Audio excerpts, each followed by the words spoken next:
ప్రజలకు ఈరోజు పూర్తిగా భ్రమలు పూర్తిగా తొలగిపోయాయి. ఈ ప్రభుత్వం చేస్తూ ఉన్న పనులను చూసి, ఈ ప్రభుత్వం వ్యవహరిస్తూ ఉన్న తీరును చూసి, ఈ ప్రభుత్వం ఏమాత్రం కళ్ళార్పకుండా ఆడుతూ ఉన్న అబద్ధాలను చూసి, ఏమాత్రం జంకు బొంకు కూడా తెలియకుండా లేకుండా పొడుస్తూ ఉన్న వెన్నుపోట్లను చూసి ప్రజలకు పూర్తిగా భ్రమలు అనేవి తొలగిపోయాయి. ఈరోజు నిజంగా వ్యవస్థలన్నీ కూడా పూర్తిగా నిర్వీర్యమైపోయిన పరిస్థితులు కనిపిస్తూ ఉన్నాయి. ఎక్కడ చూసినా అరాచకమే, ఎక్కడ చూసినా అవినీతి కనిపిస్తూ ఉన్న పరిస్థితులు. ఏది ముట్టుకున్నా కూడా అసలు రాష్ట్ర ప్రభుత్వం ఎందుకు ఉంది, ఎలా పనిచేస్తూ ఉంది అని చెప్పి ఒకసారి ఒక సామాన్యుడిగా ఒకసారి ఆలోచన చేస్తే అసలు ఈ రాష్ట్ర ప్రభుత్వానికి పాలన మీద ధ్యాస లేదు. కేవలం ఈరోజు వీళ్ళ దృష్టిలో పాలన అన్నది ఎందుకు అంటే ఈరోజు ఎంత ఆదాయము, ఈరోజు ముగిసే లోపల రేపటికి ఇంకా ఎంత ఆదాయాలు పెంచుకోవాలి, సొంత ఆదాయాలు ఎలా పెంచుకోవాలి అనే వాటి మీద తప్ప వేరే ధ్యాసే లేదు వీళ్ళకు. ఈరోజు ఎక్కడ చూసినా కూడా విచ్చలవిడిగా కరప్షన్. రాష్ట్రానికి సంబంధించిన ఆదాయాలు తగ్గుతూ ఉన్నాయి, రాష్ట్రానికి రావాల్సిన ఆదాయాలు తగ్గుతూ ఉన్నాయి. రాష్ట్రానికి రావాల్సిన ఆదాయాలు పక్కదావ బట్టి ఏకంగా చంద్రబాబు నాయుడు గారు, ఆయన కొడుకు, ఆయనకు సంబంధించిన బెనామీలు, ఆయనకు సంబంధించిన మనుషులు వాళ్ళ జోబిలోకి ఆదాయాలు పోతూ ఉన్నాయి. దోచుకో పంచుకో తినుకో అన్నది ప్రస్ఫుటంగా కూడా కనిపిస్తూ ఉంది. ఏది చూసినా కూడా దోపిడీయే.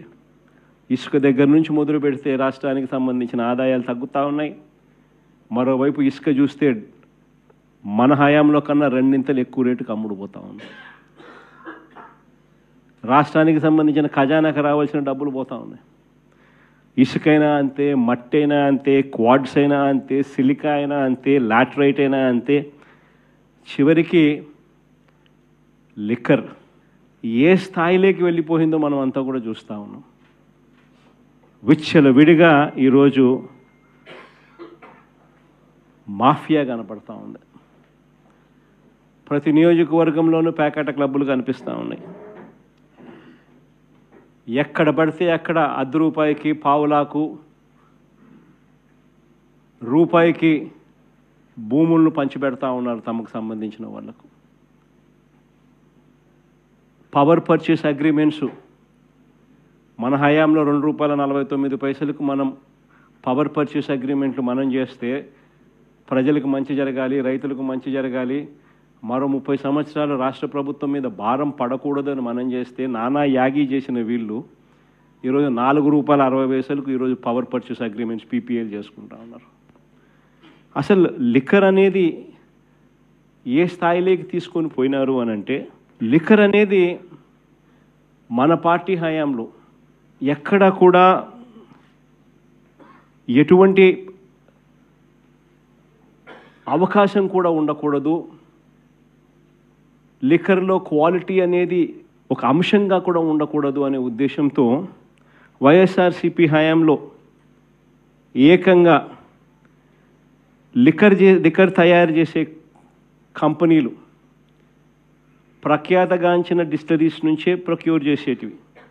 అవి కూడా 20 ఎంపానల్డ్ డిస్టిలరీస్ కూడా మనం ఎంపానల్ చేసినవి కాకపోయినా కూడా they are all empanelled distilleries.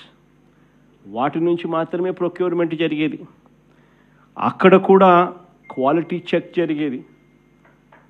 అక్కడ కూడా క్వాలిటీ చెక్ చేసిన తర్వాత అవి ఎటువంటి తప్పుదోవలు పోకోకుండా నేరుగా ప్రభుత్వ దుకాణాల్లోకి మాత్రమే వచ్చేది. ప్రభుత్వమే సరైన సమయాలు పెట్టి, ఇష్టం వచ్చిన సమయాలు కాకుండా కరెక్ట్గా నిర్దిష్టమైన టైమింగులు పెట్టి షాపులు తగ్గించి 43,000 బెల్ట్ షాపులు అనే ప్రసక్తే లేకుండా లాభాపేక్ష ఉండకుండా ప్రభుత్వమే షాపులు నడిపిస్తూ కరెక్ట్గా ప్రభుత్వ దుకాణాలు ఉండేటివి. ప్రైవేట్ వాళ్ళు ఉంటే లాభాపేక్ష ఉంటుంది, ప్రభుత్వమే నడిపితే లాభాపేక్ష ఉండదు. ఇల్లీగల్ పర్మిట్ రూములు రద్దు చేసినాం. ప్రతి షాప్ పక్కన ఉండే ఇల్లీగల్ పర్మిట్ రూమ్స్ షాప్స్ దాదాపుగా 1/3 షాప్స్ను తగ్గించేసినాం. ప్రతి షాప్లోకి డిస్టరీ నుంచి మొదలు పెడితే, కంపెనీ లిక్కర్ డిస్టరీ నుంచి మొదలు పెడితే ఒక క్వాలిటీ చెక్ అయిపోయిన తర్వాత ఆ బాటిళ్ళ మీద క్యూఆర్ కోడ్ ఉండేది. ఆ గవర్నమెంట్ షాప్లో ప్రతి బాటిల్ అమ్మేటప్పుడు క్యూఆర్ కోడ్ స్కాన్ చేసి అమ్మేవాళ్ళు. 100% మంచి క్వాలిటీ,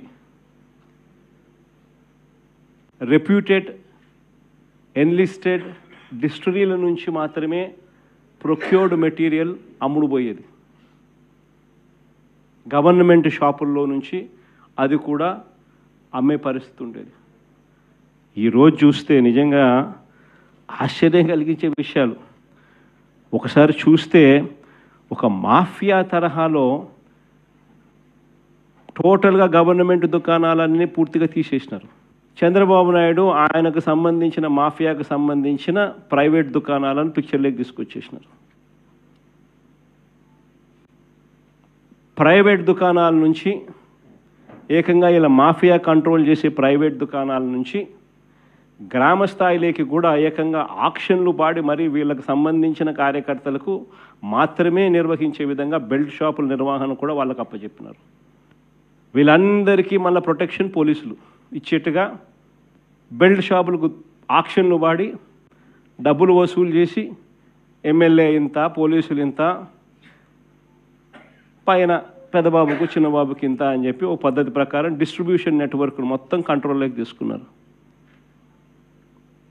ఒక్కసారి డిస్ట్రిబ్యూషన్ నెట్వర్క్ను పూర్తిగా కంట్రోల్లోకి తీసుకున్న తర్వాత షాపులు నడిపే మాఫియా దగ్గర నుంచి గ్రామాలలో బెల్ట్ షాపులు నడిపే వీళ్ళ కార్యకర్తల దాకా మొత్తం మాఫియాను అంతా కంట్రోల్లోకి తీసుకున్న తర్వాత ఇల్లీగల్గా వీళ్ళ ఆదాయాలు పెంచుకునే దానికోసం ఒకవైపున ఎంఆర్పి రేటు కన్నా ఎక్కువ రేటుకు అమ్ముతున్నారు.